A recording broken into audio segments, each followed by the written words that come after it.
നമസ്കാരം.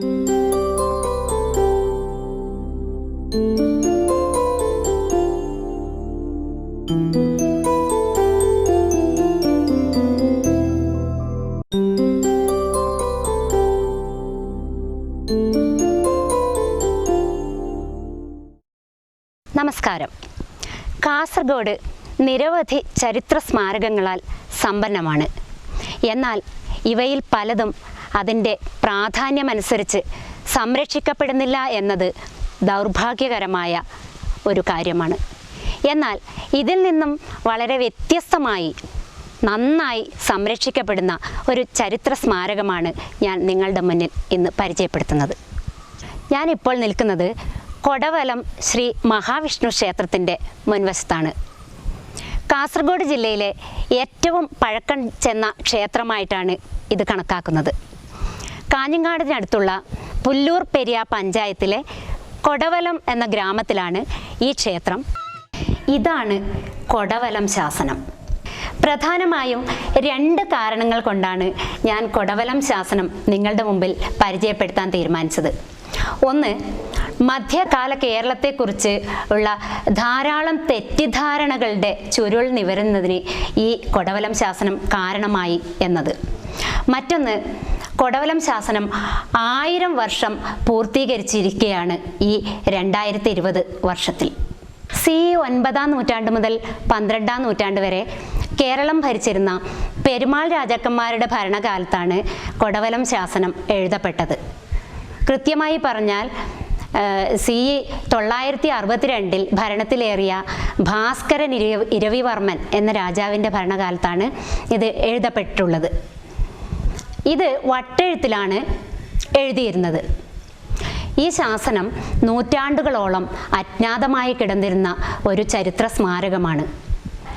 1969 അന്ന് കാലിക്കറ്റ് സർവകലാശാലയുടെ ചരിത്ര വിഭാഗം മേധാവിയായിരുന്ന പ്രൊഫസർ MGS നാരായണനാണ് ഈ ചരിത്രലിഖിതം, വട്ടെഴുത്തിലുള്ള ഈ ചരിത്രലിഖിതം ആദ്യമായി വായിച്ചതും അത് കേരള ചരിത്രത്തിലും അതുപോലെ കാസർഗോഡിൻ്റെ ചരിത്ര രചനയിലും ഒരു വഴിത്തിരിവായതും. രാജകൽപ്പനകൾ ജനങ്ങളിലേക്ക് എത്തിക്കാൻ അല്ലെങ്കിൽ അറിയിക്കാൻ വേണ്ടിയാണ് ശാസനങ്ങൾ എഴുതപ്പെടുന്നത്. അത് തകിടുകളിലോ അതുപോലെ ഇതുപോലുള്ള കരിങ്കൽ പാളികളിലോ ആണ് സാധാരണയായി കൊത്തിവെക്കുന്നത്. അപ്പോൾ ഈ ലിഖിതം വട്ടെഴുത്തിലുള്ള ഈ ലിഖിതം ആരംഭിക്കുന്നത് ഇങ്ങനെയാണ്: സ്വസ്തി ശ്രീ ഭാസ്കരൻ ഇരവിവർമ്മനായിന മനുകുലാദിത്യ എന്ന് പറഞ്ഞ് കോണ്ടാർ കൊടവലത്തൂരാളർ എന്ന് അവസാനിക്കുന്ന ഇതിൻ്റെ മലയാള ചുരുക്കം ഇങ്ങനെയാണ്: സ്വസ്തി ശ്രീ ഭാസ്കരൻ ഇരവിവർമ്മനായ ശ്രീ മനുകുലാദിത്യ ദേവൻ ഭരിക്കുന്ന 58-ാം വർഷത്തിൽ വ്യാഴം കർക്കടക രാശിയിൽ നിൽക്കെ വാർഷിക നികുതിയായ ആറ്റേക്കോളിൽ നിന്ന് 3 കഴഞ്ച് പൊന്ന് കൊടുക്കാൻ കൽപ്പനയായിരിക്കുന്നു. ഇത് കൊടവലത്ത് ഊരാളർ കല്ലിൽ നാട്ടിവെച്ചിരിക്കുന്നു എന്നതാണ്. അതായത് ആറ്റേക്കോൾ എന്ന വാർഷിക നികുതിയിൽ നിന്ന് 3 കഴഞ്ച് സ്വർണം ക്ഷേത്രത്തിലേക്ക് നൽകാൻ വേണ്ടി രാജാവ് കൽപ്പന പുറപ്പെടുവിച്ചു ഇരിക്കുന്നു എന്നത് കൊടവലത്തെ ഊരാളർ കല്ലിൽ എഴുതി വച്ചിരിക്കുന്നു എന്നതാണ് ഇതിൻ്റെ ചുരുക്കം. പ്രൊഫസർ MGS നാരായൺ അതുപോലെ എപ്പിഗ്രാഫിസ്റ്റായ MR രാഘവ വാര്യർ ഇവരൊക്കെ ഈ ലിഖിതം നന്നായി വായിച്ചിട്ടുണ്ട്. ഇത് കേരള ചരിത്രത്തിന് ഒരുപാട് ദുരൂഹതകൾ മാറ്റുന്നതിന് സഹായകമായിട്ടുണ്ടെന്ന് നേരത്തെ പറഞ്ഞിട്ടുണ്ടായിരുന്നു. അപ്പം അതിൽ ഏറ്റവും പ്രധാനമാണ് ആരാണ് മനുകുലാദിത്യൻ. കാസർഗോഡ് ജില്ലയിലെ പ്രമുഖ ചരിത്രകാരനായ ഡോക്ടർ C ബാലൻ അദ്ദേഹം ഇതിനെക്കുറിച്ച് പറയുന്നത് നമുക്കൊന്ന് ശ്രദ്ധിക്കാം. ഈ ലിഖിതത്തിൻ്റെ കാലമായിട്ട് പരിഗണിക്കപ്പെടുന്നത് 1919-20 കാലമാണ് എന്ന് പറഞ്ഞാൽ ഇത് ഏകദേശം 1000 വർഷം പഴക്കമുള്ള ഒരു ലിഖിതമാണ്. കേരള ചരിത്ര രചനയെ സംബന്ധിച്ചിടത്തോളം, കാസർഗോഡിൻ്റെ ചരിത്രത്തെ സംബന്ധിച്ചിടത്തോളം, കാസർഗോഡിൻ്റെ സാംസ്കാരിക പൈതൃകത്തെ സംബന്ധിച്ചിടത്തോളം കൊടവലം ശാസനം വളരെ പ്രധാനപ്പെട്ടതാണ്. കേരളത്തിൻ്റെ വിവിധ ഭാഗങ്ങളിൽ നിന്ന് കണ്ടെത്തിയിട്ടുള്ള ശിലാലിഖിതങ്ങളിലും അതുപോലെ ചെമ്പോലകളിലും ഒരു മനുകുലാദിത്യ രാജാവിനെ കുറിച്ച് പറയുന്നുണ്ട്. പക്ഷേ ഈ മനുകുലാദിത്യൻ ആരാണ് എന്നതിനെക്കുറിച്ച് ഒരു തെളിവും അന്ന് ലഭ്യമായിരുന്നില്ല. അതൊരു പ്രകേളികയായിട്ട് ഒരു വലിയ വിസ്മയമായി ചരിത്രകാരന്മാരുടെ മുന്നിൽ ഒതുങ്ങി നിൽക്കുകയും ചെയ്തു. പക്ഷേ ഈ ലിഖിതത്തിൻ്റെ ഏറ്റവും വലിയ പ്രത്യേകത ആ പ്രകേളിക തെളിയിക്കപ്പെട്ടു എന്നുള്ളതാണ്. ഭാസ്കര രവിവർമ്മൻ എന്ന് പറയുന്ന പെരുമാൾ രാജാവ് തന്നെയാണ് മനുകുലാദിത്യൻ എന്ന രാജാവ് എന്ന് അസന്ദിഗ്ധമായിട്ട് ഈ രേഖ തെളിയിക്കുന്നു എന്നതാണ് ഇതിൻ്റെ ഏറ്റവും വലിയ പ്രത്യേകത. ഇന്നത്തെ കേരളത്തിൻ്റെ ഏതാണ്ട് എല്ലാ ഭാഗവും ഉൾപ്പെടുന്നതായിരുന്നു മഹോദയപുരം ആസ്ഥാനമാക്കി ഭരിച്ചിരുന്ന പെരുമാൾ രാജാക്കന്മാരുടേത്. അപ്പോൾ അന്ന് പെരുമാൾ രാജാക്കന്മാരുടെ വടക്കേ അതിർത്തി എവിടെ വരെ ആയിരുന്നു എന്നത് ഈ കൊടവലം ശാസനത്തിൽ നിന്ന് നമുക്ക് നല്ല ഒരു സൂചന ലഭിക്കുന്നുണ്ട്. ഈ ലിഖിതത്തിൻ്റെ വീണ്ടെടുപ്പോട് കൂടിയിട്ട് അല്ലെങ്കിൽ അതിൻ്റെ വായനയോട് കൂടിയിട്ട് മഹോദയപുരം ആസ്ഥാനമാക്കി ഭരിച്ചിരുന്ന പെരുമാൾ രാജാക്കന്മാരുടെ രാഷ്ട്രീയ അധികാരത്തിൻ്റെ വടക്കൻ അതിർത്തി എന്നത് നമ്മുടെ ഈ കാസർഗോഡ് ജില്ലയിലോളം വ്യാപിച്ചിരുന്നു എന്നുകൂടി ഇത് തെളിയിച്ചു. കാരണം നമുക്കെല്ലാവർക്കും അറിയുന്നത് പോലെ കേരളത്തിലെ എല്ലായിടത്തും വ്യാപിച്ച വലിയൊരു സാമ്രാജ്യത്തിൻ്റെ, ഇന്നത്തെ അർത്ഥത്തിലല്ലെങ്കിൽ പോലും സാമ്രാജ്യത്തിൻ്റെ ഉടമകളായിരുന്നു പെരുമാൾ രാജവംശം. ആ പെരുമാൾ രാജവംശത്തിലെ ഏറ്റവും പ്രധാനപ്പെട്ട രാജാവായിരുന്നു ഭാസ്കര രവിവർമ്മൻ.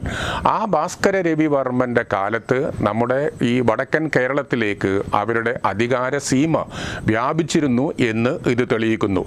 മറ്റൊരു വ്യക്തമായ തെളിവ് നമുക്ക് ലഭിക്കുന്നത് അന്നത്തെ നികുതി സമ്പ്രദായം, അന്നത്തെ വാർഷിക നികുതി ആറ്റേക്കോളാന്ന് നേരത്തെ പറഞ്ഞിട്ടുണ്ടായിരുന്നു.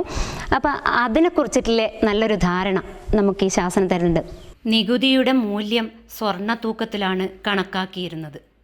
MGSും അതോടൊപ്പം തന്നെ 2006 പ്രൊഫസർ MR രാഘവ് വാര്യർ ഉൾപ്പെടെയുള്ള രാഘവ് വാര്യരും ഈ ലിഖിതം വളരെ കൃത്യമായിട്ട് വായിക്കുകയും അതുപോലെ തന്നെ അത് രേഖപ്പെടുത്തുകയും ചെയ്തിട്ടുണ്ട്. കേരളത്തിലെ ഏറ്റവും പ്രശസ്തനായിട്ടുള്ള എപ്പിഗ്രാഫിസ്റ്റാണ് പ്രൊഫസർ MR രാഘവ് വാര്യർ എന്ന് നമുക്ക് എല്ലാം അറിയുന്ന കാര്യമാണ്. അപ്പോൾ അദ്ദേഹവും ഇത് വായിക്കുന്നുണ്ട്. അദ്ദേഹത്തിൻ്റെ വായനയിൽ അദ്ദേഹം മുന്നോട്ട് വെക്കുന്ന ഒരു പ്രധാനപ്പെട്ട ആശയം എന്ന് പറയുന്നത് ഒരു 11ാം നൂറ്റാണ്ടാകുമ്പോഴേക്ക് ഈ പ്രാദേശികമായിട്ടുള്ള അധികാര കേന്ദ്രങ്ങൾ ശക്തി പ്രാപിച്ചു വരുന്നതിൻ്റെ ഒരു സാക്ഷ്യപത്രമാണ് കൊടവലം ശാസനം എന്ന് പറയുന്നുണ്ട്. അതുകൊണ്ടുകൂടിയായിരിക്കാം അദ്ദേഹത്തിൻ്റെ അഭിപ്രായത്തിൽ അതുകൊണ്ടുകൂടിയായിരിക്കാം ഗ്രാമത്തിൽ നിന്ന് പിരിച്ചെടുക്കുന്ന ആറ്റൈക്കോളിൽ നിന്ന് 3 കഴഞ്ച് സ്വർണം ക്ഷേത്രത്തിലേക്ക് തന്നെ അതിൻ്റെ പുനരുദ്ധാരണ പ്രവർത്തനത്തിന് വേണ്ടി നീക്കിവെക്കുന്നത് ഈ പ്രാദേശികമായിട്ടുള്ള ഒരു ആവശ്യം അംഗീകരിക്കാൻ വേണ്ടി കേന്ദ്ര ഭരണാധികാരികൾ തയ്യാറാകുന്നു എന്നുള്ളതാണ്. തീർച്ചയായും ഈ കേന്ദ്ര സംസ്ഥാന ഭരണം തമ്മിലുള്ള പ്രശ്നങ്ങൾ നമ്മുടെ ആധുനിക കാലഘട്ടത്തിൽ ഉയർന്നു വരുന്നത് പോലെ തന്നെ മധ്യകാലഘട്ടത്തിലും ഇത്തരത്തിലുള്ള തർക്കങ്ങളും അതുപോലെ അവകാശങ്ങളും നമ്മുടെ ഗ്രാമ്യ ജീവിതത്തിൽ ഉയർന്നു വന്നതിൻ്റെ തെളിവ് കൂടി ആയിട്ട് ഇതിനെ നമുക്ക് വായിക്കാവുന്നതാണ്. കൊടവലം ശാസനം എഴുതപ്പെട്ടിട്ടുള്ളത് തമിഴ് ബ്രാഹ്മി ലിപിയുമായിട്ട് സാമ്യമുള്ള വട്ടെഴുത്തിലാണെന്ന് പറഞ്ഞു. അപ്പോൾ ഈ വട്ടെഴുത്ത് എന്ന് പറയുന്നത് നമ്മളുടെ മലയാള ഭാഷയുടെ പരിണാമത്തിൽ നിർണായകമായിട്ടുള്ള ഒരുപാട് വസ്തുതകൾ നമുക്ക് തരുന്നതാണ്, ഒരുപാട് വിവരങ്ങൾ നൽകുന്നതാണ്. അതുപോലെ ശാസനങ്ങൾ ചരിത്രത്തിൽ എത്രത്തോളം പ്രാധാന്യം അർഹിക്കുന്നു എന്നതും ബാലമാഷ് പറയുന്നത് ശ്രദ്ധിക്കാം. വട്ടെഴുത്ത് ലിപിയും അല്ലെങ്കിൽ കോലെഴുത്ത്, വട്ടെഴുത്ത് തുടങ്ങിയ ലിപികൾ നമ്മുടെ ഈ വടക്കൻ പ്രദേശങ്ങളിൽ, വടക്കൻ കേരളത്തിൽ വ്യാപകമായി ഉപയോഗിച്ചിരുന്നു എന്നുള്ളതിന് ഒരുപാട് തെളിവുകളുണ്ട്. ഇപ്പോൾ ഈ കൊടവലം ശാസനം മാത്രമല്ല, നമ്മൾ ഇരിയണ്ണിയുടെ അടുത്ത് നിന്ന് കിട്ടിയിട്ടുള്ള ലിഖിതവും ഇതുപോലെ, അത് വിഷയം വേറെയാണെങ്കിൽ പോലും ഈ പറയുന്ന വട്ടെഴുത്തിലാണ് ഈ ലിഖിതം ഉണ്ടായിട്ടുള്ളത്. ഇത് ഒരു പബ്ലിക് ഇൻഫർമേഷന് വേണ്ടിയിട്ടാണ്, അല്ലെങ്കിൽ പൊതുജനങ്ങളുടെ ശ്രദ്ധയിലേക്ക് താൻ ചെയ്യുന്ന കാര്യം അറിയിക്കുന്നതിന് വേണ്ടിയിട്ടാണ് ഇങ്ങനെ തൻ്റെ ഒരു വിളംബരം, തൻ്റെ ഒരു വിജ്ഞാപനം അല്ലെങ്കിൽ തൻ്റെ ഒരു പ്രസ്താവന ഇങ്ങനെ കല്ലിൽ കൊത്തിവെച്ചിട്ടുള്ളത്. കല്ലിൽ കൊത്തിവെക്കുമ്പോൾ തീർച്ചയായിട്ടും അത് നശിച്ചു പോകാൻ ഇടയില്ല എന്ന് നമുക്കെല്ലാം അറിയാം. അശോക ചക്രവർത്തിയുടെ മിക്കവാറും എല്ലാ വിളംബരങ്ങളും ഇതുപോലെ വലിയ ഇന്ത്യയുടെ വിവിധ ഭാഗങ്ങളിലേക്ക് നീളുന്ന വാണിജ്യ പാതകളുടെ വശങ്ങളിൽ ഇത്തരത്തിലുള്ള സ്തൂപങ്ങളിൽ അല്ലെങ്കിൽ ഇത്തരത്തിലുള്ള കരിങ്കൽ പാളികളിൽ, പാറകളിൽ കൊത്തിവെച്ച് ഉപയോഗിച്ചത് നമുക്ക് കാണാൻ വേണ്ടി സാധിക്കും. ഇതിലെ ലിഖിതം വളരെ വളരെ പ്രധാനപ്പെട്ടതാണ്. ചരിത്ര പുസ്തകങ്ങൾ നിലവിലില്ലെങ്കിൽ പോലും ആ ഒരു പ്രത്യേക കാലഘട്ടത്തെക്കുറിച്ച് കൃത്യമായ ജ്ഞാനം, അറിവ് നൽകുന്നതിൽ ഈ ലിഖിതം വളരെ പ്രധാനപ്പെട്ട പങ്ക് വഹിക്കും. എല്ലാ ലിഖിതങ്ങളും വളരെ പ്രധാനപ്പെട്ട പങ്ക് വഹിക്കുന്നുണ്ട്. ഈ കൊടവലം ഗ്രാമം കാസർഗോഡ് ജില്ലയിലെ ആദ്യത്തെ ബ്രാഹ്മണ കുടിയേറ്റ ഗ്രാമം ആയിരിക്കാമെന്നാണ് ഒരു നിഗമനം. അപ്പോൾ ബ്രാഹ്മണരുടെ കേരളത്തിലേക്കുള്ള വരവിനെ കുറിച്ചിട്ട് സാധാരണയായിട്ട് പറയുന്നവർ തെക്ക് നിന്ന് വടക്കോട്ടാണ് കുടിയേറി വന്നതെന്നാണ്. എന്നാൽ ഈ കുടിയേറ്റം എന്തുകൊണ്ട് വടക്ക് നിന്ന് തെക്കോട്ടും ആയിക്കൂടാ? ഈ ക്ഷേത്രം 2000-2006 പുതുക്കി നിർമ്മിക്കപ്പെട്ട് പുനഃപ്രതിഷ്ഠ നടത്തിയതാണ്. അപ്പോൾ ഇതിൻ്റെ പഴയ സ്ട്രക്ചർ അല്ലെങ്കിൽ ആ ഒരു ഘടന ഒന്നുമല്ല ഇപ്പോൾ നിലനിൽക്കുന്നത്. കേരളത്തിലെ ചുവർ ചിത്രങ്ങളെക്കുറിച്ചിട്ട് ഗവേഷണം നടത്തിയിരുന്ന ഡോക്ടർ ശശിഭൂഷൺ അദ്ദേഹം ഈ ക്ഷേത്രം, പഴയ ക്ഷേത്രത്തിൽ അത് ഒരു 1-2 തവണ, അതുപോലെ നവീകരണത്തിൻ്റെ സമയത്ത് ഒരു തവണയും സന്ദർശനം നടത്തിയിരുന്നു എന്നതാണ് പറയുന്നത്. അപ്പോൾ ശശിഭൂഷൺ സാറ് പഴയ ക്ഷേത്രത്തിനെക്കുറിച്ച് നമുക്കൊരു വിവരണം നൽകുന്നുണ്ട്. ഒന്ന് ശ്രദ്ധിക്കാം. കേരളത്തിലെ ചുവർ ചിത്രങ്ങളെപ്പറ്റി പുരാവസ്തു വകുപ്പിന് വേണ്ടി ഡോക്യുമെന്റേഷൻ നടത്തുന്നതിൻ്റെ ഭാഗമായാണ് 1981 പുല്ലൂർ കൊടവലം ക്ഷേത്രത്തിൽ ആദ്യമായി പോയത്. പിന്നീട് 1991 2000 ഞാൻ അവിടെ പോയി. മഹോദയപുരത്തെ പെരുമാക്കന്മാരിൽ പ്രധാനിയായ ഭാസ്കര രവിവർമ്മയുടെ നാമം പരാമർശിക്കുന്ന പുല്ലൂർ കൊടവലം ക്ഷേത്രത്തെപ്പറ്റി അറിയാനും അവിടുത്തെ ചുവർച്ചിത്രങ്ങളെപ്പറ്റി പഠിക്കുവാനുമാണ് ക്ഷേത്രത്തിൽ ആദ്യം പോയത്. വെട്ടുകല്ലിൽ നിർമ്മിച്ച ശേഷം കുമ്മായം പൂശിയ സമചതുര ശ്രീകോവിലായിരുന്നു അവിടെ കണ്ടത്. സോപാനഭിത്തിയും പ്രണാളവും അധിഷ്ഠാനവും കരിങ്കല്ലിലായിരുന്നു. കുഡ്യസ്തംഭങ്ങളോട് കൂടിയ അതായിരുന്നു ശ്രീകോവിൽ ഭിത്തി. വളർഭാഗത്ത് കുമ്മായക്കൂട്ടിൽ നിർമ്മിച്ച ഭൂതമാലയും കണ്ടു. ശ്രീകോവിലിനുള്ളിൽ ഗർഭഗൃഹം പ്രത്യേകമായി ഉണ്ടായിരുന്നു. മഹാവിഷ്ണുവിൻ്റെ നിൽക്കുന്ന ഒരു കൽവിഗ്രഹമാണ് ഗർഭഗൃഹത്തിനുള്ളിൽ കണ്ടത്. ശ്രീകോവിലിന് മുന്നിലായി കണ്ട നമസ്കാര മണ്ഡപത്തിന് 4 തൂണുകൾ മാത്രമേ ഉണ്ടായിരുന്നുള്ളൂ. 10-ാം നൂറ്റാണ്ടിൽ നിർമ്മിച്ച ശ്രീകോവിലിലെ ചുവർ ചിത്രങ്ങൾ എന്നാൽ പിൽക്കാലത്ത് വരച്ചവയായിരുന്നു. തെക്കു പടിഞ്ഞാറായി ഗണപതിയുടെ ഉപപ്രതിഷ്ഠ കാണാനുണ്ടായിരുന്നു. മതിലിന് വെളിയിലാണ് ശാസ്താവിൻ്റെ ഉപക്ഷേത്രം. ഇതിനടുത്തായി ഒരു നരസിംഹ പ്രതിഷ്ഠയും കാണാം.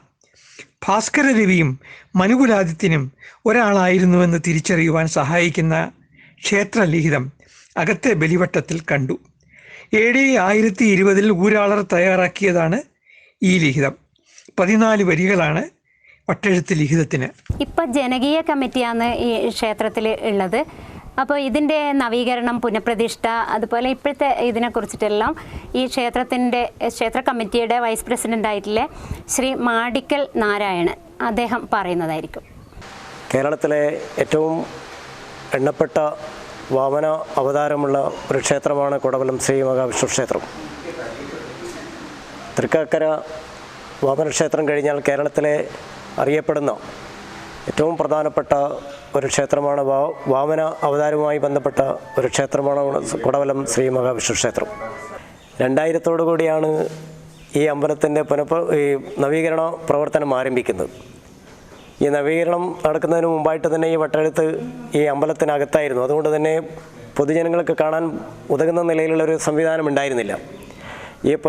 ഈ നവീകരണവുമായി ബന്ധപ്പെട്ടുകൊണ്ട് തന്നെ ഇതൊരു ജനകീയവൽക്കരണം നടത്തുന്നതിൻ്റെ ഭാഗമായിട്ട് തന്നെ കേരളത്തിലെ അല്ലെങ്കിൽ ഈ പ്രദേശത്തുള്ള മുഴുവൻ ആളുകൾക്കും വട്ടെഴുത്തുമായി ബന്ധപ്പെട്ടുകൊണ്ട് പഠിക്കാനും ചരിത്ര വിദ്യാർത്ഥികൾക്ക് അത് ഗുണകരമാകുന്ന രൂപത്തിൽ ഉപയോഗപ്പെടുത്തണം എന്ന തീരുമാനത്തിൻ്റെ ഭാഗമായിട്ട് തന്നെ ഈ വട്ടെഴുത്ത് പുറത്തു വെക്കുകയും നമ്മുടെ പ്രദേശത്തുള്ളയും ഉള്ള മുഴുവൻ ആളുകൾക്കും ഇത് കാണാനും ഈ ചരിത്രപരമായിട്ടുള്ള കാര്യങ്ങൾ പഠിക്കാനും ഉതകുന്ന നിലയിലുള്ള ഒരു സംവിധാനം ഈ ക്ഷേത്ര കമ്മിറ്റി ഉണ്ടാക്കിയിട്ടുണ്ട്.